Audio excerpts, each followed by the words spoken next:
rahmatullahi ta'ala wa barakatuh. Inshallah, I will commence with a short recitation from the Quran for purposes of barakah. I've actually selected some verses which I felt were relevant, inshallah.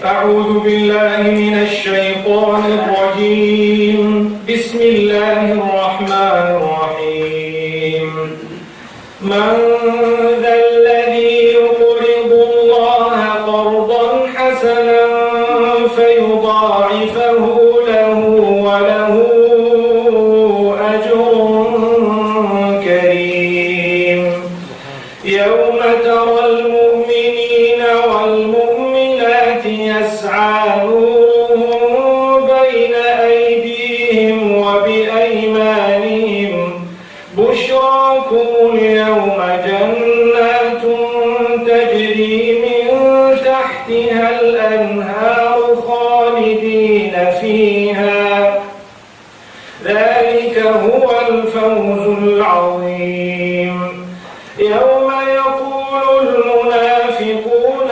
والمنافقات للذين آمنوا انظرونا نقتبس من نوركم قيل ارجعوا وراءكم فالتمسوا نورا فضرب بينهم بسور له باب باطنه فيه الرحمة وظاهره من قبله العذاب ينادونهم ألم نكن معكم قالوا بلى ولكنكم فتنتم أنفسكم وتربصتم وارتبتم وغرتكم الأماني حتى جاء أمر الله وغركم بالله الغرور فاليوم لا يؤخذ منكم فدية ولا من الذين كفروا مأواهم النار هي مولاكم وبئس المصير ألم يأن للذين آمنوا أن تخشع قلوبهم لذكر الله وما نزل من الحق ولا يكونوا كالذين أوتوا الكتاب من قبل فطال عليهم الأمد فقست قلوبهم وكثير منهم فاسقون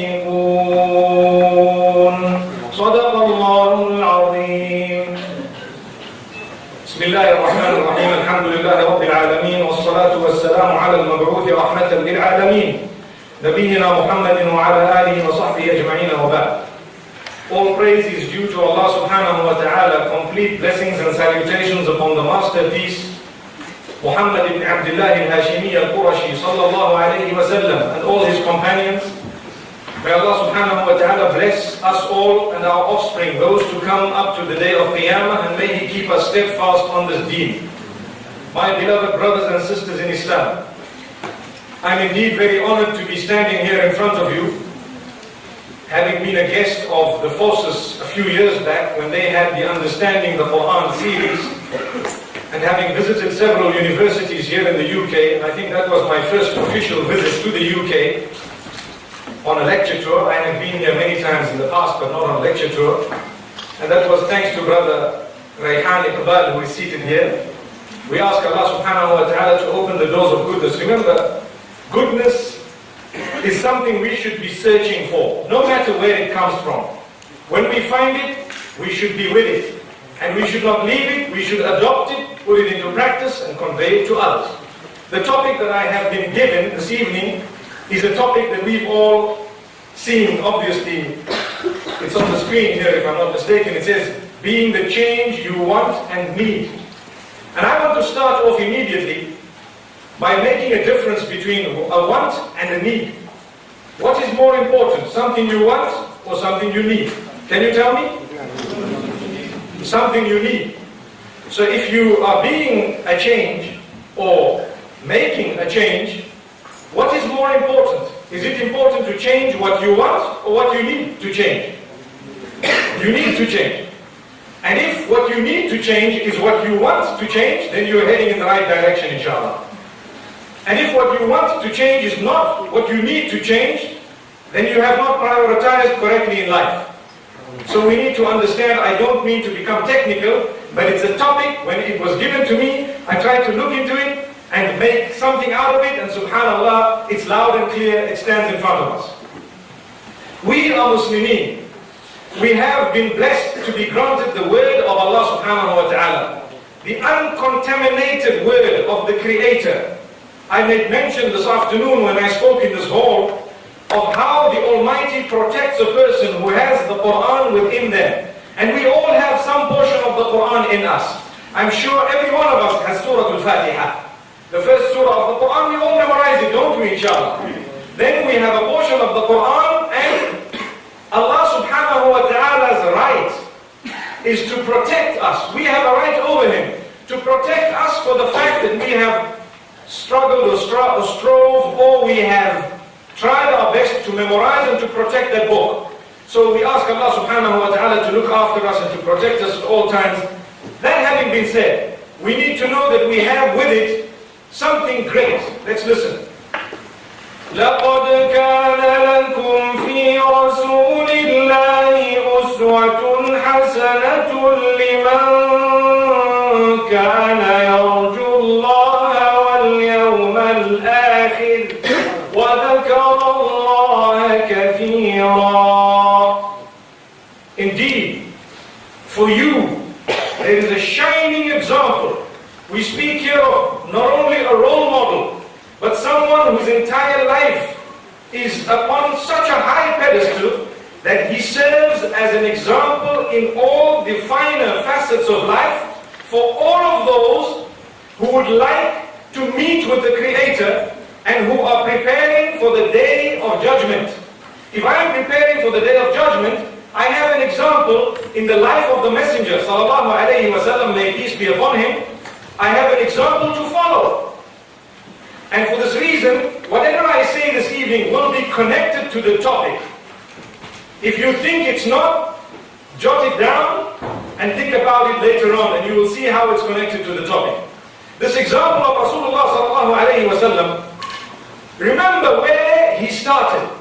Who was he? He was faced with some of the most difficult situations from the very beginning, when he lost his father prior to birth. That was extremely difficult. He was born an orphan.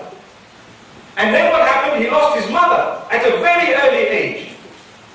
And when he was given just prior to that, to Halima Sa'diyah, the foster mother, or, you know, in the Arab world at the time, they used to send their children out in the open to be brought up in the natural environment to learn some manners and probably a little bit of the culture and what have you, maybe to read and write in certain cases, but even to be breastfed and so on, and to benefit from the pure air of the Bayan, meaning, you know, the outskirts, not that which is the cities, but rather the towns or somewhere out in the desert and so on.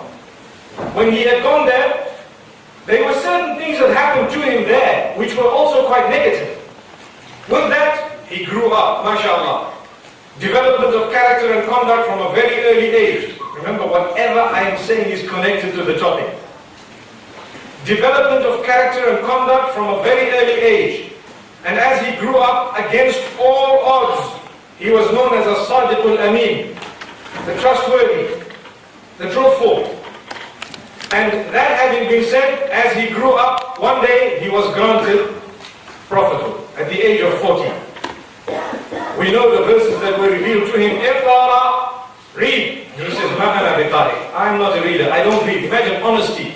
Imagine if we had to tell someone here, Iqra, and they say, I don't read, I don't write. Someone would, in our midst, would probably look foolish. And people wouldn't like to admit that I don't actually know this, you know, especially when you're put on a pedestal. But he admitted, I don't read. Iqara, read. Again, the instruction came. Read again. The instruction came a third time. But this time, it was coupled with something. Bismi rabbika alladhi khalaqa. Read in the name of your Rabb who has created. So if you are to do something in the name of Allah subhanahu wa ta'ala, it will be made easy for you.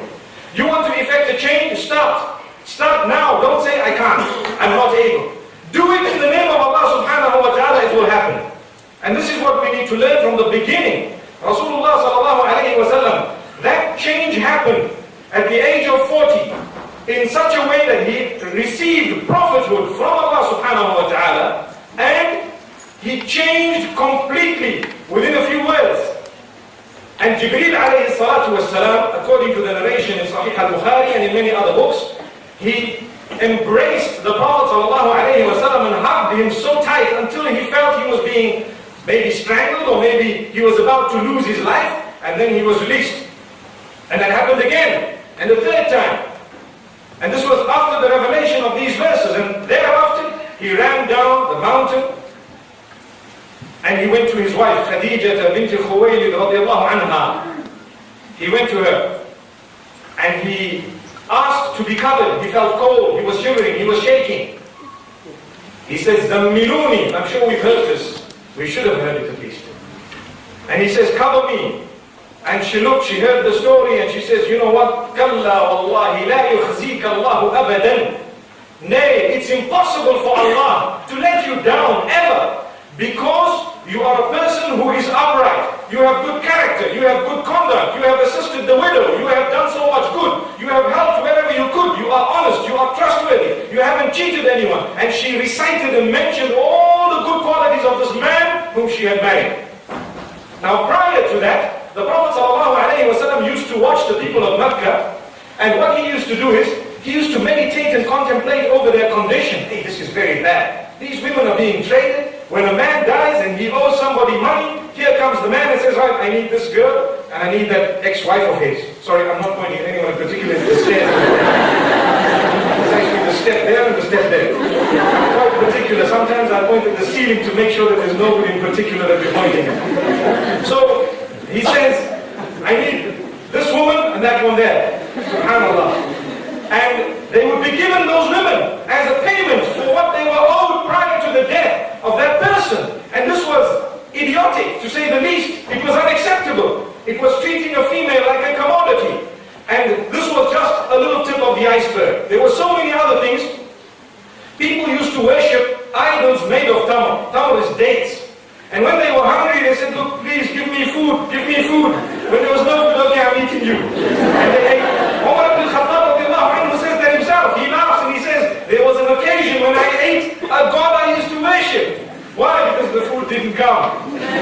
It's a fact. So this was the type of brain that was being underutilized or wrongly utilized. When we have intellect and it is channeled in the wrong direction, we will naturally face disaster, because we will not be able to think purely.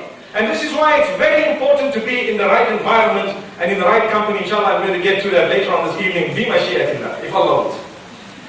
So Rasulullah sallallahu alayhi wa sallam was contemplating, considering, thinking, and he was thinking of solutions. What do I need to do? And from this I want to go to point one. Point one, firstly we need to know that every single person, more so the Muslims, but I'm not only confining my statement to the Muslims, every single person, it is nature instilled by the one who created us, that at some point in your life, whether it is for spiritual reasons or for other reasons, we will feel the need within us to change. Something will tell us, I need to do something about this. Whether it is religious, and that in the case of Muslimin is the overriding factor. Something will tell you, I need to start reading my salah. The sisters, something will say, I need to dress a bit more appropriately. Something somewhere down the line will click. Some people it clicks a little bit earlier, some it clicks later, some it clicks after a disaster happens in their lives, and some they do not wait for that disaster, but the change comes from within. But every person, believe me, even the non-Muslims, there comes a time in their life when they consider Islam. Believe me, there comes a time in their life when they consider Islam and they look at it positively. For a split second, even the enemies. And I'm giving you evidence of Abu Jahl, Abu Sufyan before he accepted Islam, and the others who were the enemies of Islam, who have confirmed that they used to consider this Islam even for a split second, and something then told them not to, or told them to go forward. So that is point number one. Every one of us, human beings, is gifted by Allah subhanahu wa ta'ala. If you have the problem of procrastination in your life, where you're lazy, and you don't like to attend lessons, something within you says, hey, I better make a change. But sometimes there are certain negative things in society or around us that prohibit us from excelling in the right direction, and sometimes there are positives around us that push us towards achieving what we are meant to achieve. Now at the time of the Prophet ﷺ, what company did he have? He had the company of good people. Prior to Nubuwwah, his friend was Abu Bakr as-Siddiq radiallahu anhu. He was a good man, and we know he was a good man. And he didn't drink, and he didn't have bad habits even before Islam, according to some of the narrations. And the Prophet ﷺ never ever mixed with those who were bad. Rather, he preferred to stay on his own. Sometimes a question might come in your mind. I know this question has crossed me, my mind as well, at some stage in my life. And I think, you know what? Am I right here? And everybody around me wrong? Or are they all correct and I'm wrong? Sometimes it happens, because when you decide to do something correct, it should be based on something, based on knowledge, based on fact, based on something solid, and then the determination will make you achieve it. For as long as you are not contaminated by the adverse, negative environment around you, even if the entire globe feels what you're doing is wrong, and your own family starts with you saying, you're putting on a scarf, like the nuns that I saw in the Presbyterian church down the road there. Even if your own family tells you that, wallahi, you need to stand upright, steadfast, you need to know your goal, what you're trying to achieve, and believe me, what is right will remain correct until Qiyamah, until the last day, even if the whole globe thinks it's wrong. That's one thing we need to know. And what is wrong remains wrong up to the last day, even if the whole globe thinks otherwise. That's a fact. When we are weak, we get swallowed by people or adverse environment, whatever you want to say.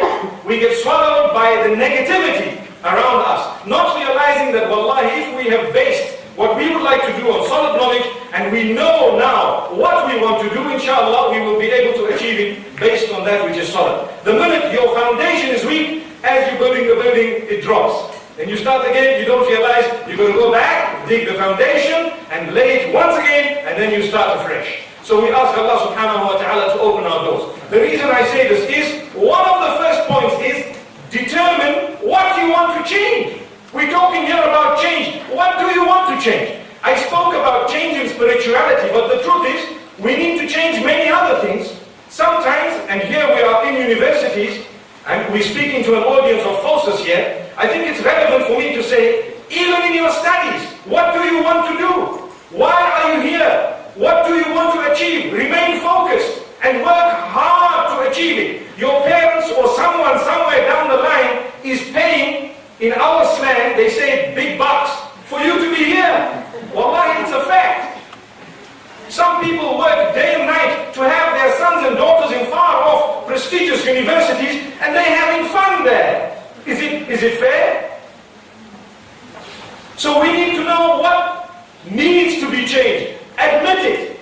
Write it down. Ponder. And this is why we have something known as meditation. In the Sharia, some people take it very far, and some people ignore it totally. I have a balanced approach, and what we say is, every day, consider your deeds. This is based on what Umar ibn al-Khattab radiallahu anhu used to say, حَاسِبُوا أَنفُسَكُمْ قَبْلَ أَن تُحَاسَبُوا وَزِنُوهَا قَبْلَ أَن تُوزَنُوا. Take account of your deeds before they will be taken account of for you. Allah is going to take account of your deeds, and naturally, when you are at a university, if you do not take account of how you are spending your time in the university, come the day of exams, and what happens? We start sweating.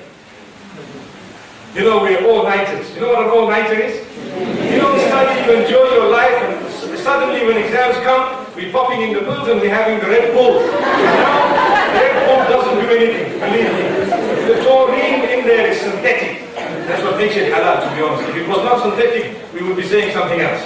But even with that synthetic taurine, the problem we have is it no longer has an effect. I know young boys here, I can see their faces, they probably have 12 and they're still asleep. MashaAllah. MashaAllah.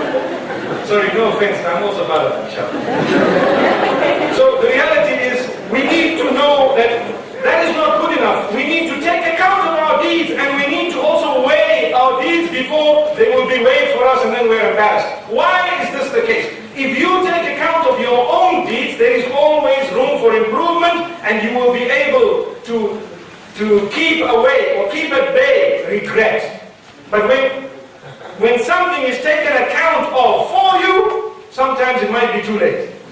It might be too late. If you are committing a sin, for example, and that is a point I've jotted down for tonight, sometimes we know what to change, and inshallah I'm going to get to the other points, but you have a sin that is being committed that blocks that change. It stops it. These are called mawani'. It's a mani'. It comes in between yourself and the achievement of what you want. And it stands in the middle and glares you in the face. So you need to now prioritize. Something you want and something you need. And you need to know, if I'm going for something I want, and it clashes with something I need, I'm wrong, I need to knock this thing out, and then I will achieve. Subhanallah. You need to breathe. Subhanallah. You need to breathe. But at the same time, you want to be underwater. Allahu Akbar. So you either need to go down with a mask, and you need to have an oxygen tank, and know the time and all that, make a plan and go down. Because you need to breathe. You prioritize it. Or you simply don't go down. Or you practice the technique of keeping your breath for as long as you need to be underwater. There you are. That's an example of water. But in our lives, it's exactly the same example. I need a change. And there are certain things I want in life. Wallahi, let me be honest with you. I tell the brothers who love to go for polygamous relations, I have 2 wives, alhamdulillah, but I do not encourage it, nor do I discourage it. I say, if your situation, if it fits in it, you need to know your wants and your needs. And you need to make sure you are not blowing away a beautiful marriage solely because you want something. Allahu Akbar. I hope I've made myself clear here. You want something, it might be halal for you, you can go to the moon explaining to people that it's halal and it's jais and it's this and it's in the Quran. MashaAllah, we agree with you. But you're the only one who can answer the question, is it a want or a need? And are you going to lose your need in the process of achieving a want? Allahu Akbar. I hope I've said it very clearly. And I know the brothers are looking at me as though if they had eggs with them, I would be better. Allahu Akbar. Wallahi, my beloved brothers and sisters in Islam, we know of the crisis in the Muslim Ummah. We are also bleeding with the Ummah, all of us. But the truth has to be said sometimes as it is. And I think this is something that fits with the topic.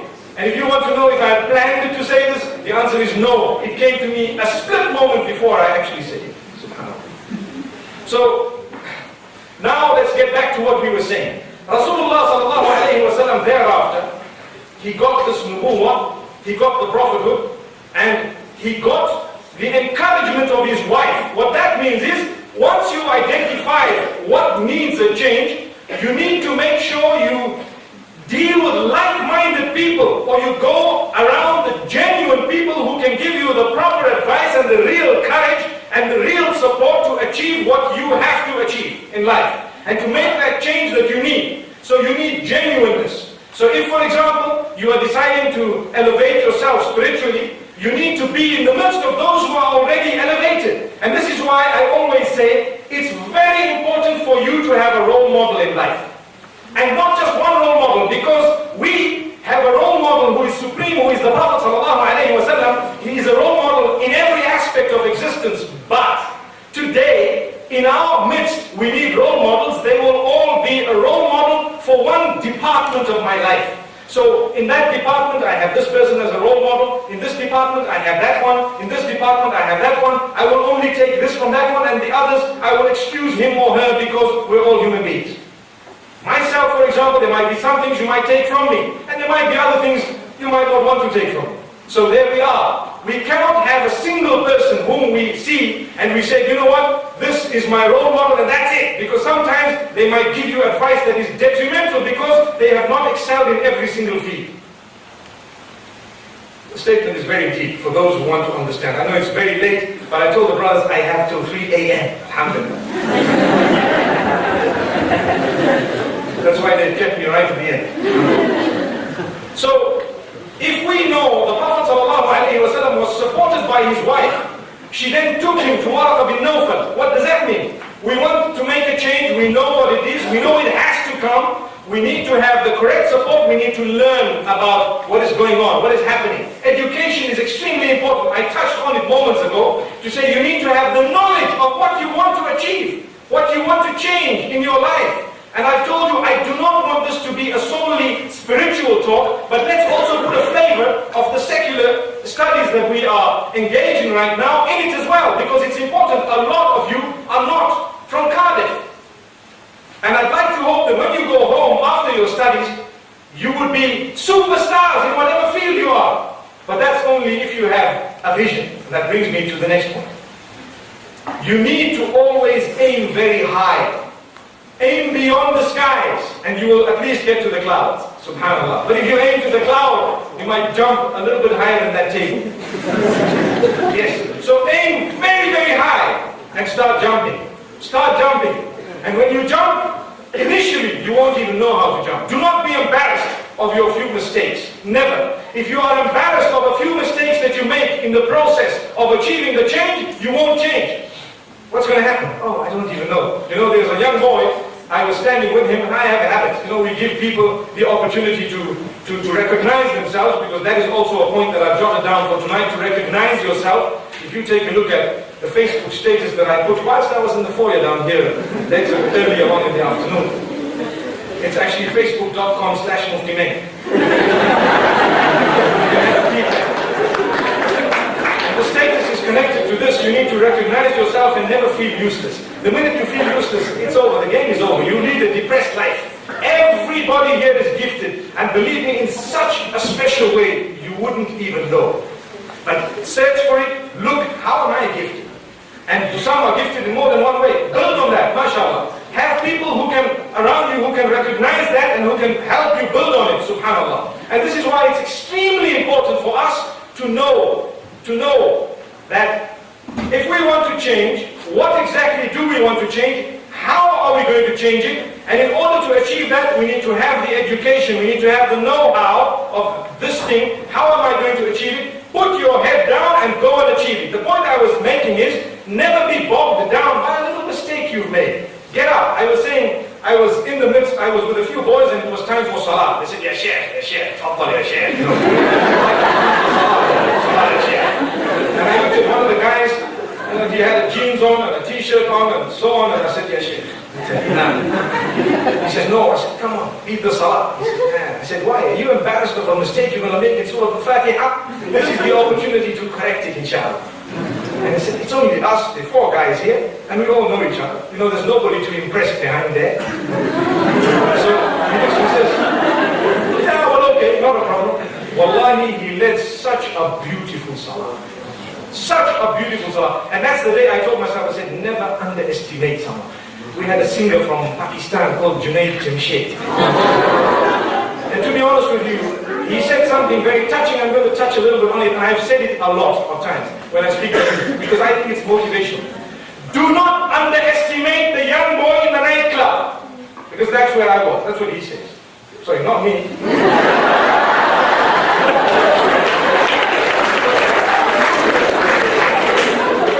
And then he says, subhanAllah, never ever underestimate someone who's doing wrong things, you know, who's singing and he has bad habits, or she, and so on. Wallahi, that could be the champion of tomorrow. You never know.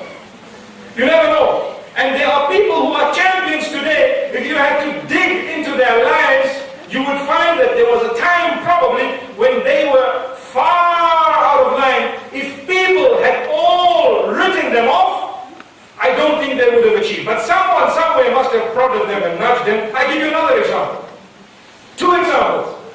The example of a cricketer, again a Pakistani cricketer. And he Islam, I think his name is Yusuf, Muhammad Yusuf, if I'm not mistaken. There was always a man called Saeed Anwar, or who was always prodding, saying, you should be a Muslim. Come on, what's the story? Come on, look at your habits and so on. Come on, let's go and teach you. And that little prodding every day made him think, and he started looking and watching, and he judged Islam for itself. You know, we say never judge a book by its cover. Believe me, I cry when I see good non-Muslims out there with brilliant habits. And I think to myself, Ya Allah, the only thing that is stopping them from Islam is a barrier that is created, either by them or someone else. Khalid ibn al-Walid radiallahu anhu was a powerful, intelligent man. Rasulullah sallallahu alayhi wa sallam watched this man in the battle of Uhud and in other occasions, and told his brother at some stage, where is Khalid? مَا مِثْلُ خَالِدٍ يَجْهَدُ الْإِسْلَامِ يَأْتِي بِهِ اللَّهُ. Allah will bring him to this deen. A man as intelligent as Khalid will not be ignorant of the power and the correctness of Islam. And believe me, a few days later, he rolls up in Madinatul Munawwara and he accepted Islam. And it's a very emotional story. I need to mention it for 60 seconds. Brothers, listen to what he says. He tells the Prophet ﷺ, I've done so much, I've killed so many Muslims, I've done this, I've done that, and this is what's happened, and that's what's happened. Now I'm going to accept Islam, people will retaliate. Rasulullah ﷺ says, Ya Khalid, inna al-Islam yajubbu ma qablah. He says, do you know Islam will delete every bad you did? Now for your information, when a person is a non-Muslim, and they accept Islam, did you ever know that the good they've done carries through? It's only the bad that gets wiped out totally. So if we say, you're starting with a clean slate, we're wrong. You're actually starting far ahead of all of us here. Because you're starting with no sins at all, and all the good you did in your life is just carrying through. Wow, it's gone through. Allah does not waste your deeds. Someone might argue and say, I was not a Muslim, and I was this, and I was that. Believe me, what is deleted is that which is bad. There might be difference of opinion on this, but that's the opinion I agree with after studying what we've studied. Alhamdulillah. So we need to understand, Khalid ibn al-Walid says, are you sure? Ala dhalik? And he made the Prophet ﷺ repeat it a few times, that Ya Khalid, inna al-Islam yajubbu ma qabla. Don't worry, everything is deleted. He raised his hands and he says, Inni ashhadu an la ilaha illallah wa ashhadu annaka abduhu wa rasuluh. I bear witness, that's correct. And there we are. He was embraced immediately. Moments ago, the enemy, and moments later, subhanallah, an elevated status known as Sahabi. After his name we say, Radiallahu anhu, may Allah be pleased with him and us all. So, that is another example. Another example that I'd like to give you is that of a rugby player of the All Blacks in New Zealand. You can Google him and have a peek. His name is Sonny Bill Williams. I'm sure we've seen him. Sonny Bill Williams. I know in the UK a lot of people are not too keen on rugby. I played rugby for 2 years, so basically I would know.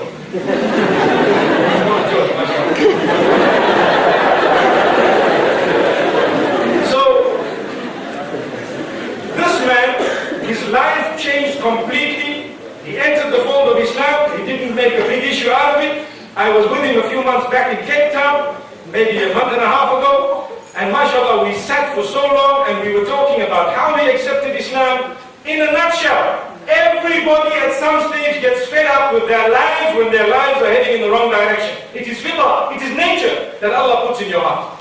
Even if you're a Muslim, you have a bad habit, you're hooked onto zina, a day will come when you say, hey, this thing needs to stop. You're hooked onto porn, a day will come, this thing needs to stop. What am I getting out of it? You're hooked onto something bad, but never ever give up or think you're useless or think it's over or think Allah hates you or think you are a person who will never become right. No, that's when you lose.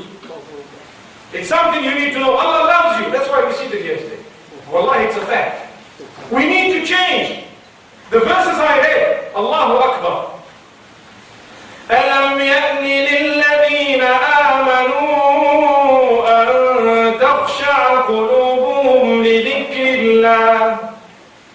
Has the time not come?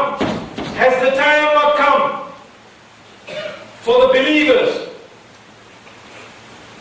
to humble their hearts towards the reminder of Allah subhanahu wa ta'ala? Has that time not come? Allah is asking us, well, when is it going to come? Today? Tomorrow? It might be too late. It's about time we softened our hearts. And it's about time we made that change. There are so many verses in the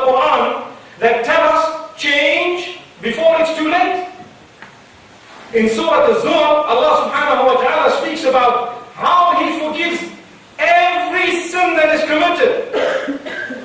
And He says, never lose hope in my mercy. So to lose hope in the mercy of Allah subhanahu wa ta'ala is actually falling into the clutches of the devil and shaitan. And Allah says, don't allow that to happen to you, but turn before it is too late. قل يا عبادي الذين أسرفوا على أنفسهم لا تقنطوا من رحمة الله إن الله يغفر الذنوب جميعا إنه هو الغفور الرحيم وأنيبوا إلى ربكم وأسلموا له من قبل أن يأتيكم العذاب ثم لا تنصرون. And the verse after that Allah says أن يأتيكم العذاب بغتة وأنتم لا تشعرون. O Muhammad sallallahu alayhi wa sallam, go and tell all those of my worshippers who have transgressed against themselves, never to lose hope in my mercy. I will forgive all their sins. Allah forgives all the sins, for indeed He is most forgiving, most merciful. But let them also know that they need to turn before a day comes. Suddenly they will be overtaken by the punishment and then they won't be assisted. Or suddenly death will overtake them, or the punishment will overtake them, and they wouldn't even have realized that this time has come. And it is for this reason that we are blessed to be having reminders of this nature. Wallahi, we are blessed to be having reminders of this nature. Once again, I'd like to make mention of the fact that not only in our spirituality, but even in our educational lives, remember, aim for the skies. If you are becoming a dentist, you know, medicine, whatever it is, you aim for the skies. Work hard. Do not allow things to distract you, whether it is people, or whether it is a function, or whether it is the nightlife, or whether it is the hustle and the bustle of the city. Nothing must distract you. Always be focused. Without focus, you will not change. If you're not focused, you won't change. With procrastination, you won't change. You know, I need to start reading my salah. I'm sure every one of us who is weak with salah, we say, I need to start reading it, or I need to start reading all 5, or I need to start reading it better. But I'll start tomorrow morning. That is the end. The minute you say, I will start tomorrow morning, it's over. Start now, get up, walk out and read your salah. MashaAllah. I see we all reading our salah because nobody got up and walk out. It's important for us to know that when we want to change, when should we change? That's also a question. When? When does this change come in? That question has an answer made up of 3 letters. Now. N-O-W. Now. The change comes now. Anyone who has any other answer, there is no guarantee they will change. No guarantee. Because tomorrow, the force that is making you want to change today may not be there tomorrow. The spirituality, sometimes you have times and places that are more spiritual. Sometimes you are in the company of someone extremely spiritual. The Sahaba radiallahu anhum, they changed like a fleet when they were in the right company and looked at him sallallahu alayhi wa sallam with the right eyes. You know, it took them one glance to be called Sahaba for as long as they believed. They were called Sahaba. As-Sahabatu kulluhum udul. We as Ahlul Sunnah wal Jama'ah believe that all the companions are on a pedestal of adal. They are all of a very high level of honesty and piety and integrity. Piety and integrity. All of them. So what happened? Even those who saw the Prophet ﷺ in their lifetime, just a glimpse, they were known as Sahaba because of the power of the person that they were with. But then there were others like Abu Lahab and Abu Jahl. They lived with the Prophet ﷺ. They didn't even accept Islam. Do you know the reason?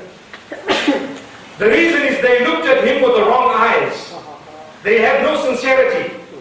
If they looked at him for 1 second with sincerity, it was enough to change them completely. But because they had jealousy, they had hatred, they had racism, they didn't want him, they had this hierarchy business, they didn't want to give up their power, they didn't want to, all these things, so Allah kept them away. They didn't have sincerity. So we would also require sincerity when we want to change. That's another point. without sincerity, the proper change will not come in. We will change for the wrong reasons. So what should we be changing for? Primarily, for the pleasure of the Almighty as Muslimin. And thereafter, to achieve something greater for the benefit of ourselves and those around us, including the non-Muslims. Including the non-Muslims. And then inshallah we will be able to change in the right direction. Why I say including the non-Muslims is because no matter what we study, whether it is religious or secular, as Muslims we are taught that it is very selfish to keep it to yourself. The Prophet ﷺ says, بَلِّغُوا عَنِّي وَلَوْ آيَةً. Convey from me even a little message, a short part of a verse that you know. Give it away. So you've learned it, you have it with you, don't keep it there. You give it to someone else, Muslim and non-Muslim. And you give it to them. The same applies. If you become, for example, a doctor, what will happen? You either come back to teach, you become a professor, or you go out to practice in the field. There will be from amongst your students or from amongst your patients, those who are non-Muslim. The way you dish out what you've learned at varsity out to them will determine their whole outlook towards Islam, and it will bring them towards that. And if it doesn't, it will at least bring forth the outlook towards whatever it was, dentistry or whatever else it was. If you were a dentist, whatever it is, sometimes if you're a very, very good person, it might motivate someone to do the same, to do what you did. And this brings me to another point. There is a stage in our lives when we need role models, yes, every day. This one is my role model and that one, and I compartmentalized it for you moments ago. But I'd like to say that there comes a stage when you are going to have to ask yourself a question. It's no longer who I want to be like. It's like, are there people who want to be like me? Yes. You now need to become a role model for others. And my dear sisters, if some of you, I'm sure you might already have some children, some, but the bulk of you are probably students who are not even married. The day you marry and have a child, believe me, it is a God-sent child who already looks up to you as a role model from day one. You are, in their eyes, in that initial stage, infallible, in their eyes. You are the mom. You know, on a very, very light note. They say when you look up to your dad, when you're young, that dad makes no mistakes, nothing at all. And 10 years down the line, you hear him burp, mashallah, loud. Is that my dad? Wow. For your information, I've given the better example, mashallah.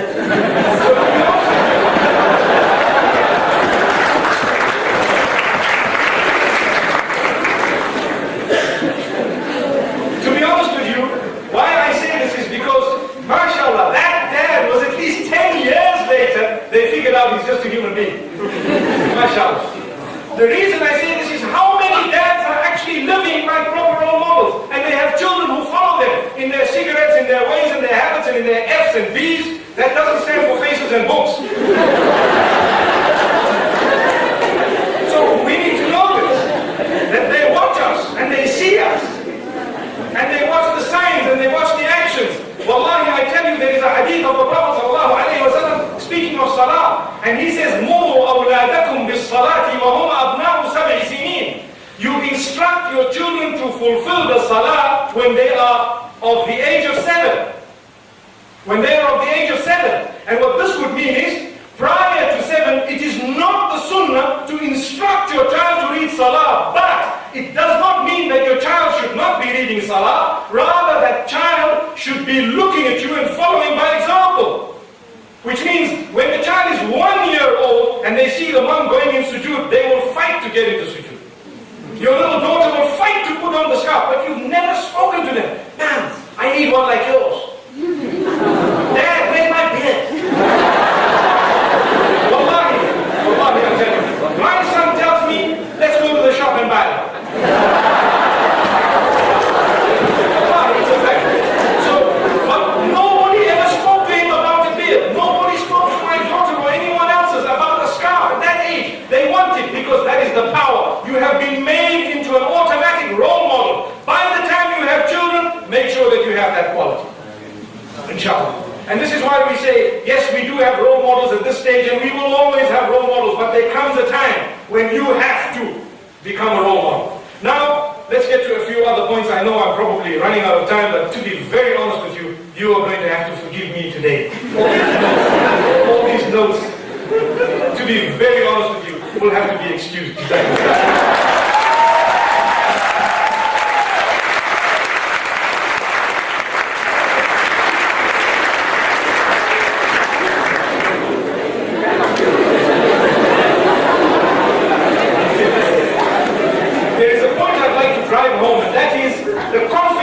Each one of us needs within ourselves. Believing in yourself, it's a fact. You are a living miracle. Wallahi, the fact that you exist, you are breathing, you have eyes, you have whatever you have, you are a miracle. No matter what shape and size and color you are a miracle. Wallahi, if you don't believe that, you won't achieve in life. You get fed up of what you look like. Yet, there is someone somewhere down the line probably dying for you and doesn't have the guts to come and say, you're gorgeous. Yes. And I'm giving you practical examples. I know. The truth is, it's a practical example. I have dealt with so many cases where people are fed up of what they look like, and yet, if I had been given the authority to let them know something, I might have told them things which would have really blown them over. So never ever feel that you are useless. Never, because that blocks the change. Never. Another thing, don't follow that which is wrong simply because you feel, I need to follow. Sometimes we have a group of friends, and this happens a lot amongst the youth, and we just want to be seen to be hanging out with the guys, So what happens is, we get out with the guys, and the guys are all going to the club. Come on, man. How can you say that? Come on, man. What are you talking about, man? Typical. And then we say, okay, I'm not, all right, let's go. That is destruction. Because now we're doing two things. Firstly, if it is a change, it is coming very, very negative. Secondly, if we have started changing a little bit in our own lives, this is going to be a blocker. It comes in the middle and it stops us completely. Then how are we going to change? So remember, there are certain things that come on our path that will block us. We need to identify these things and do something about it. Make a stand. They say the power of saying no, but the beauty is none of them say no. I've heard, where I've been in the past, the college that I've gone to, there were lectures and so many different things, because Zimbabwe has the highest prevalence of AIDS, or did have at one stage. And they said, you must have, you must say no, the power of no, the power of no. And the brother who was talking about it, he was caught up somewhere in a mess. And we all told him, well, did you say no, bro? This is what they're saying. So we need to know that as Muslimin, we don't just pay lip service to something. Live it. Wallahi, the long-term result will be very, very fruitful. And this is why another point that I've jotted down here is we need to have long-term goals and short-term goals. Short-term goals meaning, what do I need to achieve here and now? Right now, I need to change this, I need to change that. Where am I heading? I want to try and get there. I want to try and get there in the long term, but I'm starting here. And these short-term goals need to be very, very practical. Because sometimes, do you know what happens? And this is a fact. Our goals in life are so far and unachievable that we become depressed trying to get something that's really beyond our means. So rather, small things, I'm going to try, inshallah, to read my farad, salah, 5 times a day. Just the farad. Now that's something very close and reach. So now, your salah, you read it and that's it. I've faced a lot of places where, I've been to a lot of places where it's challenging to read your salah. But wallahi, where there is a will, there is a way. Can I have a few moments? You go into a nice tucked corner, please. Go into the corner, read 2 rakats of salah and you ask. And don't let it be, so conspicuous, especially when you're in a group of non-Muslims. We don't want to be looked at as people who are X, Y, and Z, if you know what I mean. We want to be A, B, and C, the beginning of the alphabet, not right at the end, inshallah. So, if you've read your salah, mashallah, a little bit of salah and we're gone. But if we say, how am I going to do it here? What's going to happen over? Wallahi, there might be some non-Muslims. I give you an example of what happened to me in Zurich at the airport. We wanted to read salah and I was with my dad. MashaAllah, man with a beard. I was also actually looking just what I look like now. And they asked for a little place and we were reading our salah and we didn't even ponder for a moment. Why? there's a lot of people passing. We found a nice corner, put our bags, and we started reading Salah. Believe me, there were at least about 10 to 15 people who had stopped and waited and watching. And a lot of them were women. They were just watching. And when we finished, wow, it's the first time we've seen this. It looked so serene. We started thinking, oh, wow. Well, what is that? Well, that's the prayer of Islam. It's the only position that I could actually have got into where my brain is lower than my heart, so the oxygenated blood actually gets there so quick, so that when I get up, I can think. We need to have, not just typical, it's in the Quran, we read 5 times a day and that's it. Well, why they don't believe in the Quran? They have nothing to do with it, and that's such an abrupt answer. And that brings me to another point. We will not be able to achieve correct change if we haven't changed our character and conduct correctly. We need to be people, wallahi, who have good character and conduct. I have met a sister, with all due respect to sisters here, who was properly Islamically dressed, completely Islamically dressed, and her attitude let off a stench. Wallahi, to be honest with you, entering the supermarket, the attitude, wow, how she spoke to the people, no. And I looked and I said, my sister, please, you are an ambassador of Islam more than me. Whatever you say here gives the picture of Islam to all these people. If you want to change yourself and others, this is not the way. Allahu Akbar. Please. She looked at me and she knew me. She says, you're not supposed to be talking to me like this. There you are. Typical. And I went away without, I achieved whatever I wanted to, but whether it affected her there or later, I don't know. But what I mean is, it developed. We don't hate people, but we hate the actions of the people. We don't hate a drunkard, but we hate the drinking in him. If we get rid of that, mashallah, he might be a brilliant man. We don't hate a man of drugs, but we hate the drugs that he's on. Mashallah, I hope you understand what we're saying. We need to distinguish and separate between the person and the habit. Because, and I said this in a lecture, when was it? Today? Yesterday? Last night? In Brighton?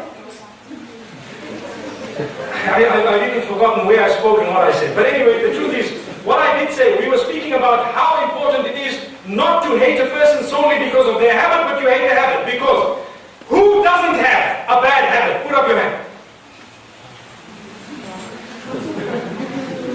Well, maybe that hand didn't have a bad habit.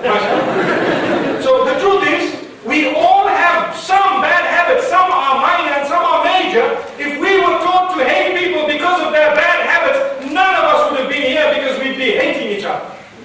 Common sense, logic. So when we want to change, we can change one thing at a time, or we can change a few things, but we will never be able to change absolutely everything. And this is why life is a challenge. I always say, the sisters, the brothers, as you develop in life, you come closer and closer to the Almighty, you get to know more and more, and you become higher and higher in your field secularly as well as Islamically, until you meet Allah subhanahu wa ta'ala upon the best condition. And this is what we need. So now, in order to round up, inshallah, I'd just like to mention a few points. Firstly, we need to interact a lot with the right people. Interaction is very important, and let's just not close ourselves and, cocoon ourselves into a little corner, because to air our views is very important. To say what you feel is correct on condition that you substantiate it respectfully with that which is correct. Because someone says, look, I don't agree. That is a very, very, should I say, let me try and choose a good word. It's a very stubborn statement. I don't agree. But if you mention, brother, let me tell you, if you do it this way, I think this is what will happen. And if you do it that way, possibly that's what will happen. They say, oh yeah, that's right. It's like dealing with a person who's suffering from a psychological disease, maybe schizophrenia or something. If you use the word no with them, they might pounce at you. You can't use the word no, so you use the word yes. He says, I want to kill that guy. So, yeah, good idea. But I tell you what, why don't you leave that for tomorrow morning when the sun comes out? He says, oh yes, it will be brighter, you'll be able to see. We're just talking a whole lot of nonsense. We want to buy time. Now, by the time he said, yeah, because you're on his side. See? Now when you're on his side, and I'm speaking facts, this is how you operate with these type of people. Between now and tomorrow, you've got a mission to convince him not to do it, but without using the word no. So then you've got to go to him and say, you know what? If anything goes wrong, it's going to be really disastrous. So why don't we just try and talk to him and get him onto our side? He'll be our man. He will? Yeah, he will. Okay, let's go and do it. The reason I give this example is because there was a stage when I had to tell a number of school teachers, and sometimes even spouses, you know, wife comes complaining about the husband, and I say, you're a doctor. You deal with patients. You have so much patience. They pay you to be patient with them. Treat him like a patient, mashallah, everything will be well. You know, you're ready to spoon feed the patients and write for them, do this at home and do that. Well, your husband back at home. Obviously, this is an example on a lighter note, but sometimes you've got to give these examples for people to think. We're ready to do things for some, that wallahi, if we had to do those things to the right people, our lives would really blossom. The example of an air hostess. You know, once, several years back, there was this woman who had such a broad smile and she presented the food in front of us. And I looked, I said, I wonder if she gives her husband the same smile. Wallahi, it's a fact. So, if she had shown out of 32 teeth, even 16 to him alone, the problem would have been solved. But we don't think of it sometimes that way because we've never looked and identified at the changes we need to make in our lives. We look at what we want to make, and we don't look at what we need to make. Inshallah, there are certain things that we need to prioritize. And this is why I say, my beloved brothers and sisters, what is of utmost importance is to change the way. And when I say to change, I'm talking of positive change. We never talk of negative change. To change the way we've been treating our parents, our siblings, our children, our spouses. To start. يا أيها الذين آمنوا قوا أنفسكم وأهليكم نارا. O you who believe, save yourselves and your family members from the fire. The reason I read this verse is to show you where the circle commences. Many of us are so good with others outside that come home, mom means nothing. Phone her this evening, tell her, mashallah, we had a good talk. Wallahi, tell her how much you love her. It is an ibadah, it's an act of worship as Muslimin. We haven't done that. We think, oh, mom, she gave birth to me, and now I'm a big boy, I'm a big boy. What's that all for? It's a fact, that's how we think. And then sometimes our spouses, I know of people and men, I know of men, subhanallah, who are so good to the ladies. I said, sorry, you dropped that, can I carry you? And go home and say, made me a cup, that's it. What's that? So we are so good to where we're not, I'm not saying not meant to be good, but we've changed what we want to change, but we haven't changed what we need to change. There we are. And the same applies to our children. Sometimes we're so good with other people's children, and come to our kids, we're busy reprimanding them in an unacceptable manner. It happens. And this is why I had to make mention of our parents, our siblings meaning brothers and sisters. Wallahi, it's not worth keeping that little rivalry that was there from the young age. No, cut it. Phone them and say, you know what? I don't want to tell you anything. I just want to say, I love you. You're a part of me. Salaam alaikum. Wallahi, that's a change. That's how you start the change. It will make them think they might not sleep that night. Wallahi, it's a fact. What happened? They dialed you back at 3 in the morning. Was that you? I'm trying to give you some practical lessons to show you how a change starts. And never ever let your pride stop you from changing. Sometimes the change is waiting. You know, like the signs of Qiyamah, I was speaking about the signs of Qiyamah on a program on Channel Islam a few days ago, and I spoke about how the hadith of the Prophet ﷺ, he says there is like a string with all these, you know, like a necklace, and as it's broken, everything comes down. Everything comes down. MashaAllah. One after the other, all the beads drop. Sometimes we need to know that our chain of change is sealed. You need to open it up and let it drop out. And sometimes that is just because we were too proud to say, I'm sorry. It was my mistake. It was my mistake, I'm sorry.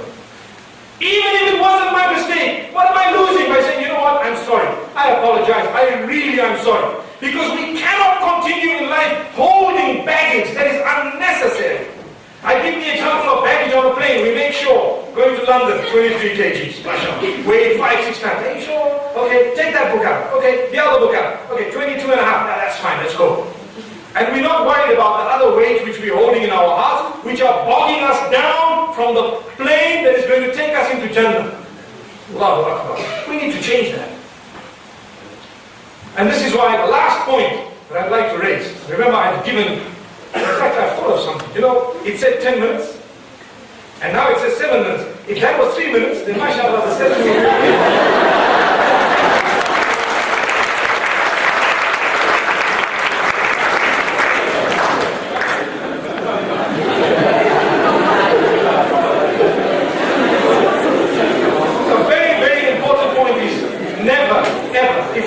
Change, if you want to effect the proper changes in your life, never ever feel bad when you are corrected. Never.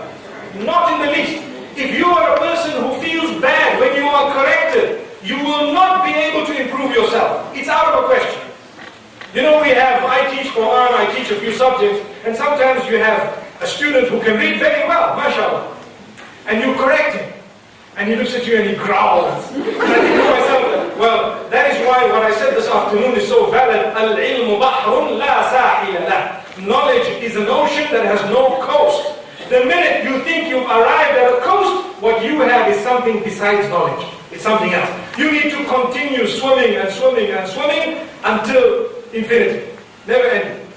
So that's why it's important never ever to feel bad when you're corrected.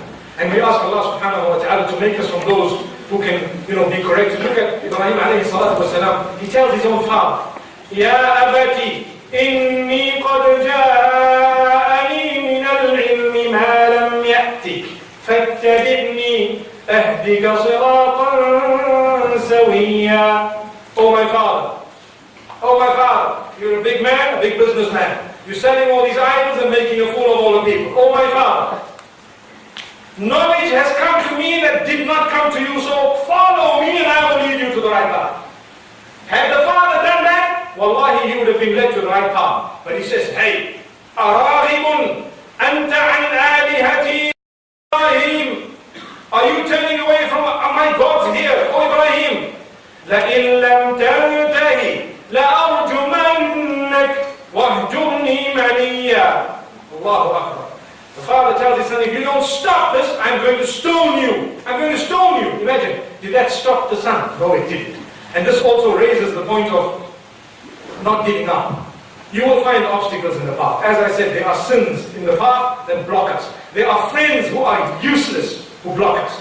There are sometimes the environment around us blocks us. Sometimes our habits block us from change. So remember, your friends need a change sometimes, and sometimes all of them. Your habits need a change, your environment might need a change, and many other factors. But inshallah, what I've done this evening, it's just a motivational talk.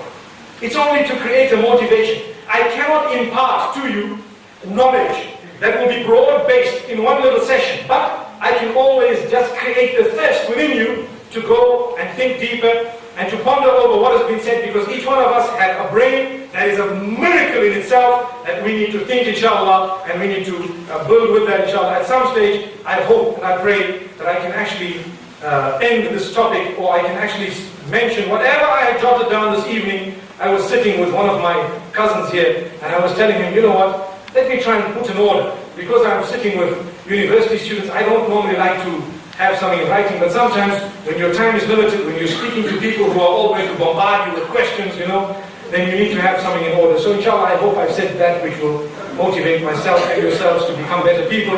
The idea is to change. And when do we need to change? Now, inshallah. Jazakallah khair. Wa sallallahu wa sallam wa baraka ala